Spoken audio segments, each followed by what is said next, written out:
Hello every one, എൻ്റെ പേര് doctor Jerry Jose, restorative aesthetic dentist and root canal specialist. അപ്പോൾ പല patients എൻ്റെ അടുത്ത് ഇങ്ങനെ വന്ന് പറയാറുണ്ട്, അവരുടെ പല്ല് പൊട്ടിപ്പോയിട്ടുണ്ട്, പല്ല് എടുത്ത് കളയണം. അല്ലെങ്കിൽ അവർ പറയാറുണ്ട്, പല്ല് പൊട്ടിപ്പോയിട്ടുണ്ട്, എന്താ ട്രീറ്റ്മെൻറ്റ് മൊഡാലിറ്റീസ്, അത് ട്രീറ്റ്മെൻറ്റ് എന്താ ചെയ്യാൻ പറ്റുന്നത്. നമ്മൾ പല്ല് എടുക്കാൻ നോക്കിയാലും അത് നമുക്ക് റീപ്ലേസ് ചെയ്യാനുള്ള ഓപ്ഷൻസ് ഒരിക്കലും ഒരു നാച്ചുറൽ ട്രീറ്റിനനുസരിച്ച് ഒരിക്കലും വരില്ല. അങ്ങനെ അതനുസരിച്ച് അതിൻ്റെ കടിക്കുന്ന ആ ഫീലിങ്ങും കാര്യങ്ങളും എല്ലാം വ്യത്യാസങ്ങൾ വരും. സോ എപ്പോഴും നമ്മുടെ മനസ്സിനകത്ത് ഇരിക്കുക നാച്ചുറൽ ടീത്തിനെ ഫസ്റ്റ് തന്നെ പ്രിസർവ് ചെയ്യുക. ഇതനുസരിച്ച് നാച്ചുറൽ ടീത്ത് നമ്മൾ ഗ്രേഡ് ചെയ്യുന്ന പല ഫാക്ടേഴ്സ് ഉണ്ട്.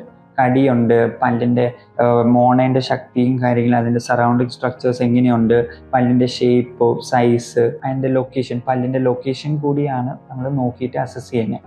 സോ ഇൻ കേസ് 10-25% പല്ലിൻ്റെ സ്ട്രക്ചർ പോയിട്ടുണ്ടെങ്കിൽ നമുക്ക് ഫില്ലിംഗ് ഒക്കെ ചെയ്ത് അല്ലെങ്കിൽ ക്രൗൺ ചെയ്ത് ഇൻലേ ഓൺലേ പറയുന്ന പലതരം ഇൻഡയറക്റ്റ് റെസ്റ്റോറേഷൻസ് ഒക്കെ ചെയ്ത് നമുക്കതിന് സേവ് ചെയ്യാൻ പറ്റും. രണ്ടാമത്തെ രീതി 55%-95% വരെ ടൂത്ത് ലോസ് ഉണ്ടെങ്കിൽ നമുക്ക് അപ്പോഴും നമുക്ക് സേവ് ചെയ്യാൻ പറ്റും.